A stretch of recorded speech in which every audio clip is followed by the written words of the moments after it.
নমস্কাৰ বন্ধু বান্ধৱীসকল, আপোনালোকক মোৰ চেনেললৈ স্বাগতম জনাইছোঁ। বন্ধু বান্ধৱীসকল, আজি শংকৰদেৱৰ তিথিৰ দিনটিত এই কথা শুনিলে জীৱন ধন্য হয়। শংকৰদেৱৰ মনোমোহা কাহিনী শুনিলে মন শান্ত হয়। তাৰেই দুটামান কথা লৈ আপোনালোকৰ ওচৰত উপস্থিত হৈছোঁ। সেয়েহে বন্ধু বান্ধৱীসকল, যিসকল লোকে এতিয়াও মোৰ চেনেলটো ছাবস্ক্ৰাইব কৰা নাই তেনেহ'লে সোনকালে ছাবস্ক্ৰাইব কৰি দিয়ে যেন, আৰু লগতে থকা বেল বুটামটো টিপি দিব যাতে মোৰ নতুন নতুন ভিডিঅ'সমূহ আপোনালোকে ন'টিফিকেশ্যনৰ দ্বাৰা পাই গৈ থাকে।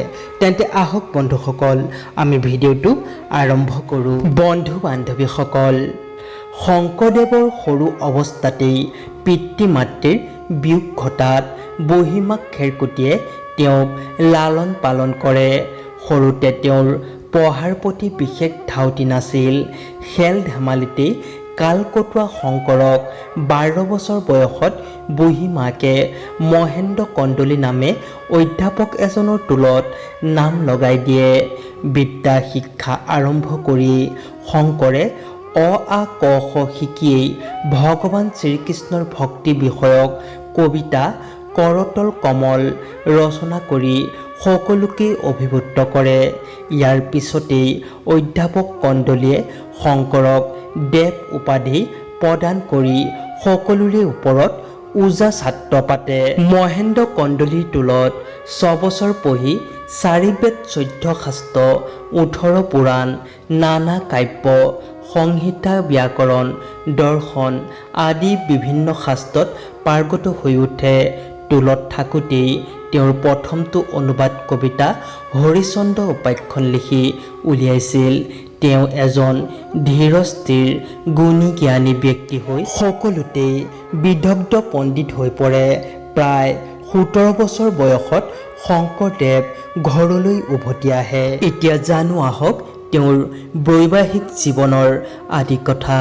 শংকৰদেৱৰ 21 বছৰ বয়সত তেওঁ নিজ কান্ধত থকা শিৰোমণি ভূঞাৰ দায়িত্বভাৰ ককায়েক জয়ন্ত দলৈ আৰু মাধৱ দলৈক অৰ্পণ কৰিবলৈ ইচ্ছা কৰি নিজে একান্তভাৱে শাস্ত্ৰ চৰ্চা নিয়োজিত হ'বলৈ মন মেলিলে। পৰকালৰ বাবে শাস্ত্ৰ জ্ঞান আহৰণ কৰি ধৰ্ম কৰাৰ প্ৰয়োজনীয়তাৰ কথা তেওঁ ককাকৰ আগত ব্যক্ত কৰিলে। অন্যথা সংসাৰৰ অৰ্থ নাই। ইয়াতেই নাতিয়েকৰ সংসাৰৰ প্ৰতি বিৰাগ জন্ম বুলি চিন্তিত হৈ দুই পিতামহে চাই চিতি হৰি বৰগিৰি নামৰ এজন ভূঞাৰ সূৰ্যৱতী নামৰ কন্যাৰ লগত শংকৰদেৱৰ বিয়া পাতি দিয়ে। সেয়া আছিল 1092 শক। বিবাহৰ 3 বছৰ পাছত ভাৰ্যা সূৰ্যৱতীৰ গৰ্ভত শংকৰদেৱৰ এটি কন্যা সন্তানৰ জন্ম হয়। কন্যাটিৰ নাম থলে মনু। দুৰ্ভাগ্যবশতঃ মনুৰ বয়স 9 মাহ হওঁতেই সূৰ্যৱতীৰ অকাল বিয়োগ ঘটে। পিছত দুকুৰি 14 বছৰ বয়সত সকলোৰে মতৰ সপক্ষে শংকৰদেৱে কালিকা ভূঞাৰ কন্যা কালিন্দীক পুনৰ বিবাহ কৰে। এতিয়া জানো আহক তেওঁৰ কৰ্ম জীৱনৰ কথা। শিক্ষা সমাপ্ত কৰি যেতিয়া গুৰুপোহৰ পৰা ঘৰলৈ ঘূৰাৰ পাছত শংকৰদেৱৰ ওপৰত সংসাৰৰ গুৰু দায়িত্ব কিছুমান পৰিবলৈ ধৰে। তেওঁ নথকা অৱস্থাত শিৰোমণি ভূঞাৰ দায়িত্বভাৰ লৈ থকা ককাই দেউতাক জয়ন্ত দলৈয়ে প্ৰথমে শিৰোমণি ভূঞাৰ বিষয়ভাৰ শংকৰদেৱৰ ওপৰত অৰ্পণ কৰিলে। তেনে কম বয়সতেই ভূঞাসকলৰ শ্ৰেষ্ঠ সন্মান লাভ কৰা আৰু শ্ৰেষ্ঠ দায়িত্ব পোৱা বাবে তেওঁৰ নাম ডেকাগিৰি হ'ল। শংকৰদেৱে দৰ্শতাৰে শাসন কাৰ্য চলাবলৈ ধৰিলে। শংকৰদেৱে শিৰোমণি ভূঞাৰ দায়িত্ব লোৱাৰ কিছুদিনৰ পিছৰে পৰা কছাৰীসকলে আলিপুখুৰী অঞ্চলত বসবাস কৰি থকা ভূঞা আৰু ব্ৰাহ্মণসকলৰ ওপৰত ঘনে ঘনে উপদ্ৰৱ কৰিবলৈ ধৰে। সকলোৰে অনুৰোধ আৰু কছাৰীসকলৰ উপদ্ৰৱলৈ লক্ষ্য ৰাখি শংকৰদেৱে পৰিয়াল আৰু আন সকলৰ সৈতে আহি বৰদোৱাত ঘৰ দুৱাৰ সাজি বসবাস কৰিবলৈ ল'লে। বৰদোৱাত ঘৰ দুৱাৰ কৰি থাকোঁতে শংকৰদেৱে ৰাম গুৰুৰ লগত আলোচনা কৰি তাত এটি দেৱ মন্দিৰ নিৰ্মাণ কৰাৰ সিদ্ধান্ত ল'লে। মন্দিৰৰ ভেটি তুলিবৰ সময়ত মাটি খান্দোতে কোৰৰ চাবত শিলত কটা চতুৰ্ভুজ বিষ্ণু মূৰ্তি এটা পালে। সেই বিষ্ণু মূৰ্তিটোকেই 7 খলপীয়া সিংহাসনৰ ওপৰত প্ৰতিষ্ঠা কৰিলে। প্ৰথমবাৰ তীৰ্থ ভ্ৰমণ কৰোঁতে ভগৱান শ্ৰীকৃষ্ণৰ বিভিন্ন লীলাৰ লগত সম্পৰ্কিত প্ৰায়বোৰ স্থান ভ্ৰমণ কৰি ভক্তি ৰসেৰে আপ্লুত হৈ শংকৰদেৱে নিজৰ চিন্তাধাৰা আৰু দৃষ্টিভংগীক বিস্তৃত আৰু গভীৰ কৰি তুলিলে। ভাৰতবৰ্ষৰ বিভিন্ন ঠাইৰ কৃষ্টি সংস্কৃতিৰ মুকুতা বুটলি নিজ মাতৃভূমি এক নতুন ধৰ্ম সংস্কৃতিৰ বীজ ৰোপণ কৰাৰ মানসেৰে 12 বছৰ মূৰত বিস্তৃত ভ্ৰমণসূচী সামৰি সংগীসকলৰ সৈতে 1415 শকত 1890 খ্ৰীষ্টাব্দত নিজ গৃহলৈ ঘূৰি আহিল। শংকৰদেৱে তীৰ্থ ভ্ৰমণ কৰাৰ সময়ত সমগ্ৰ ভাৰতবৰ্ষত ভক্তি আন্দোলনৰ ঢৌৱে ঢৌৱে গৈছিল। তেওঁ ভক্তি আন্দোলনৰ মতামতৰ সৰলতা আৰু কাৰ্যকৰীতাত অতিকৈ মুগ্ধ হৈছিল। নিজৰ ৰাজ্যৰ মানুহখিনিৰ মাজত এই সহজ সৰল ধৰ্মীয় মতবাদ প্ৰচাৰৰ বাবে শংকৰদেৱৰ মনত হাবিয়াস জন্মে। সেই সময়ত অসমৰ ৰাজ্যখনত বিভিন্ন ধৰ্মীয় মতবাদ প্ৰচলিত আছিল।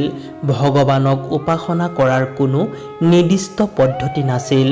অসংখ্য দেৱ দেৱীৰ পূজা, বৃক্ষ পূজা, শিল পূজা, সৰ্প পূজা, ডাঙৰীয়া পূজা, প্ৰকৃতি পূজা আদি জনসাধাৰণৰ মাজত ব্যাপকভাৱে প্ৰচলিত আছিল। দেৱ দেৱীৰ সন্তুষ্টি অৰ্থে মানুহে বিগ্ৰহৰ আগত পশু বলি দিছিল, আনকি নৰবলি পৰ্যন্ত চলিছিল। ধৰ্মীয় আচাৰ বিধিবোৰ সাধাৰণতে সহজ নাছিল।